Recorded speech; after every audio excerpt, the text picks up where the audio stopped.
নিস্তব্ধ গ্রাম, কুয়াশা ঢাকা শীতের রাত। রমজানপুর গ্রামে মেঠো পথ একেবারে ফাঁকা। গাছের পাতায় টুপটাপ শিশির ঝরার শব্দ ছাড়া আর কিছুই শোনা যাচ্ছে না। নদীর ধারে দাঁড়িয়ে আছে সাফি, একাকী। তার চেহারায় গভীর এক দুশ্চিন্তা। হাতের বাঁশি ধরে রাখতে রাখতে সে চেয়ে আছে নদীর পাড়ে। এখানে আর কতদিন ধরে আছি, অথচ মনে হচ্ছে আমি যেন এই জায়গার নয়। সাফি মনে মনে একথা চিন্তা করে। এই গ্রামেই তার জন্ম, গ্রামের মানুষ তাকে ভালোবাসে, তাদের কাছে সে অতি প্রিয়। গ্রামের কোনো উৎসব, বিয়ে কিংবা গ্রামের আসর সাফি ছাড়া জমে না।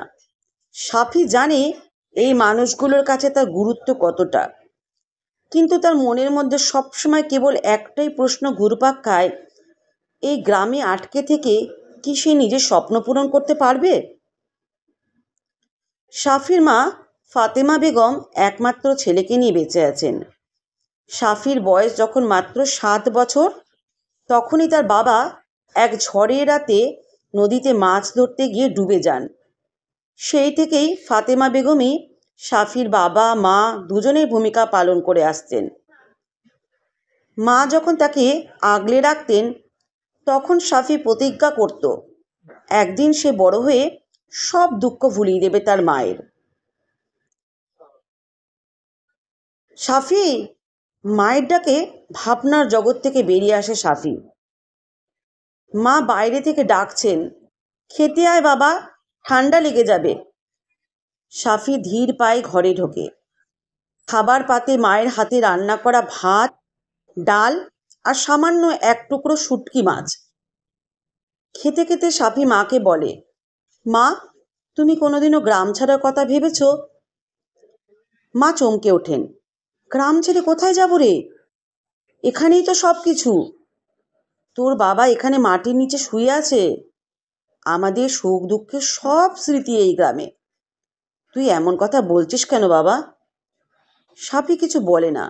সে জানে তার মায়ের কাছে এই গ্রামই সব, কিন্তু তার নিজের মন যেন বাদ মানে না। সে ভাবে, আমার যদি কোনোদিনও এই গ্রামের বাইরে যাওয়ার সুযোগ হয়, তবে কি হবে? আমি কি এখানেই আটকে থেকে নিজের স্বপ্নকে মেরে ফেলবো?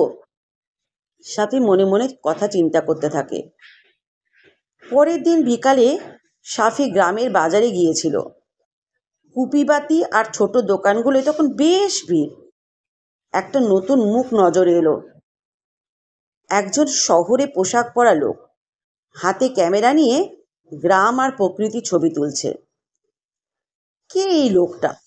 কৌতূহল নিয়ে সাফি তার দিকে এগিয়ে যায়। লোকটি একগাল হাসি দিয়ে বলে, তুমি এখানকার? তোমার চেহারাটা বেশ আলাদা।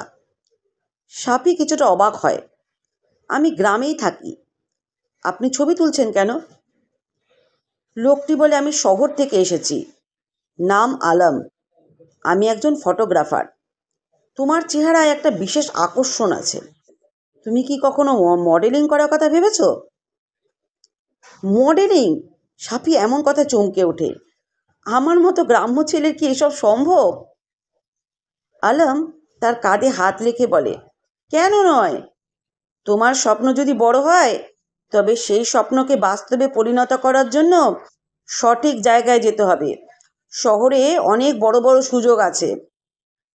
আলমের কথা সাফির মনে দাগ কাটে।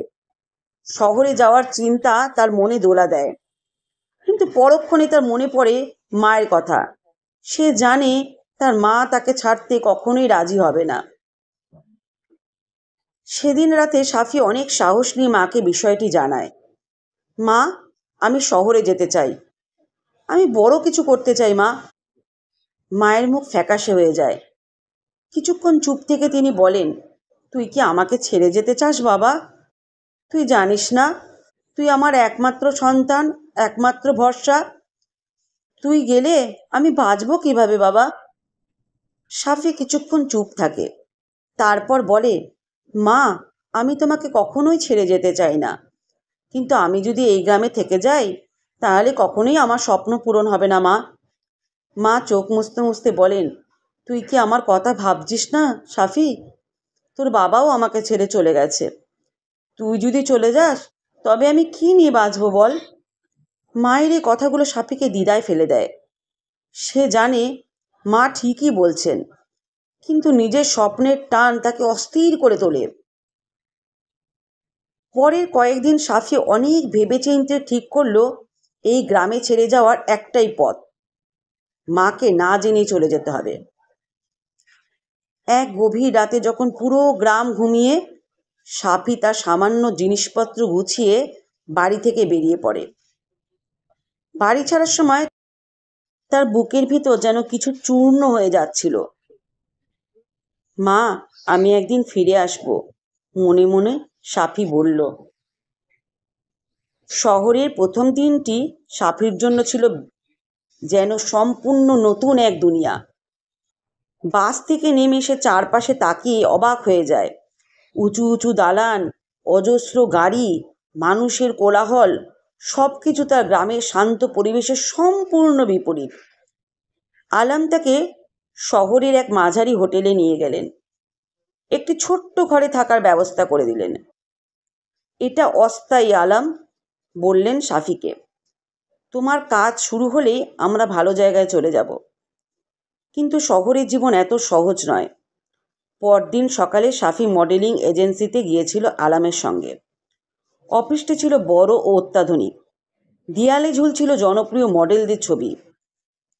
তুমি নতুন? একজন কর্মচারী সাফির দিকে তাকিয়ে প্রশ্ন করল। সাফি মাথা নিচু করে বলল, হ্যাঁ। সেখানে প্রথম দিনে সে বুঝতে পারল শহরের প্রতিযোগিতা কত কঠিন। সাফির গ্রাম্য চেহারা আর সরলতাকে সবাই অবজ্ঞার চোখে দেখছিল। কিন্তু আলাম তার পাশে দাঁড়ালেন। তুমি সাহস হারাবে না সাফি, আলাম বললেন। তোমার মধ্যে প্রতিভা আছে, এই শহরে নিজের জায়গা করে নিতে সময় লাগবে। সাফির প্রথম কয়েক মাস কেটেছিল ছোট ছোট কাজ করে। প্রথম দিকে তাকে মডেল হিসেবে সুযোগ দিত না কেউই। সে রাস্তায় দাঁড়িয়ে বিজ্ঞাপন বিতরণ করত। কোনো দিন কম দামের প্রোডাক্টের ক্যাটালগে ছবি তোলার সুযোগ পেত। একদিন এক মডেলিং কাস্টিংয়ে সাফি গিয়েছিল। সেখানে বিচারকরা বললেন, তোমার চেহারা ঠিক আছে, কিন্তু তোমার ব্যক্তিত্বে আত্মবিশ্বাস নেই। তুমি নিজেকে কিভাবে তুলে ধরবে? সাফি এই কথা শুনে মুচড়ে পড়েছিল। সে রাতে বাসায় ফিরে আয়নার সামনে দাঁড়িয়ে নিজের অভিব্যক্তি অনুশীলন করল। নিজের দুর্বলতাগুলোকে কাটিয়ে ওঠার চেষ্টা শুরু করল। কয়েক মাস পরে এক বিখ্যাত ব্র্যান্ডের বিজ্ঞাপনে সাফিকে সুযোগ দেওয়া হলো। এটি তার প্রথম বড় সুযোগ। বিজ্ঞাপনটি রাতারাতি জনপ্রিয় হয়ে গেল, আর সাফির নাম চারিদিকে ছড়িয়ে পড়ল। পরের বছরগুলোতে সাফি শহরের মডেলিং দুনিয়ায় নিজের জায়গা পাকাপোক্ত করে ফেলল। তার মুখচ্ছবি জনপ্রিয় পত্রিকার কভারে ছাপা হতে লাগলো। বড় বড় ব্র্যান্ডের অ্যাম্বাসেডর হওয়ার প্রস্তাব আসতে লাগলো। কিন্তু এই সাফল্যের মাঝেও সাফি ভিতরে ভিতরে এক ধরনের শূন্যতা অনুভব করত। তার রাতের ঘুমে বারবার গ্রামের ছবি ভেসে উঠত। সে ভাবত, আমার মা কেমন আছেন? গ্রামের মানুষগুলো কি আমাকে ভুলে গেছে? একদিন আলাম তাকে বললেন, তুমি এত কিছু অর্জন করেছো, তবু কি খুশি হতে পারছো না? সাফি চুপ করে রইল। সে জানতো আলাম ঠিকই বলেছেন। এক রাতে সাফি হঠাৎ সিদ্ধান্ত নিল সে গ্রামে ফিরে যাবে। সে শহরের জাঁকজমক আর কৃত্রিমতার মধ্যে নিজের সত্যিকারের সুখ খুঁজে পাচ্ছিল না। গ্রামে পৌঁছানোর সময় তার হৃদয় দুলছিল। 3 বছর পর সে ফিরে আসছে। মাকে আর গ্রামের মানুষদের কি করে সে মুখ দেখাবে? গ্রামে পা রেখে সে প্রথমেই তার কুঁড়েঘরের দিকে এগিয়ে গেল। দেখল মা উঠোনে বসে শুষ্ক গাছের পাতা জ্বালাচ্ছেন। তার চেহারা কাহিল, চোখে বয়সের ছাপ স্পষ্ট। সাফিকে দেখে মা কেঁদে ফেললেন। তুই ফিরে এলি রে, এতদিন কোথায় ছিলি? সাফি মাকে জড়িয়ে ধরে বলল, মা, আমি ভুল করেছিলাম। তোমাকে আর গ্রামকে ছেড়ে গিয়ে বুঝেছি আমার সত্যিকারের সুখ এখানেই মা। গ্রামের মানুষ প্রথমে সাফির ওপর অভিমান করেছিল। তারা বলেছিল, তুই তো শহরে গিয়ে আমাদের ভুলে গিয়েছিলি। কিন্তু সাফি ধীরে ধীরে তাদের মন জয় করলো আবারও। সে তার অর্জিত টাকা দিয়ে গ্রামের স্কুল, ক্লিনিক আর সেচ ব্যবস্থার উন্নতি করলো। সাফি তার মাকে প্রতিজ্ঞা করলো, মা, আমি আর কখনো তোমাকে ছেড়ে যাব না, তোমার সঙ্গেই থাকবো, তোমার মতোই গ্রামকে ভালোবাসবো। গ্রামের মানুষ আবার তাকে আপন করে নিল। সাফি বুঝল, জীবনের সত্যিকারের সার্থকতা হলো নিজের শিকড়কে আঁকড়ে ধরে থাকা। বন্ধুরা, গল্পটি কেমন লাগলো অবশ্যই জানাবে। যদি ভালো লেগে থাকে তাহলে একটু চ্যানেলটিকে সাবস্ক্রাইব করে দেবেন আর একটি লাইক কমেন্ট করে শেয়ার করে দেবেন। এরকম নানা ধরনের গল্প আমি এই চ্যানেলে আপলোড করে থাকি। আর এই ভিডিওটি সম্পূর্ণ শোনার জন্য অনেক অনেক আপনাদের কাছে ধন্যবাদ।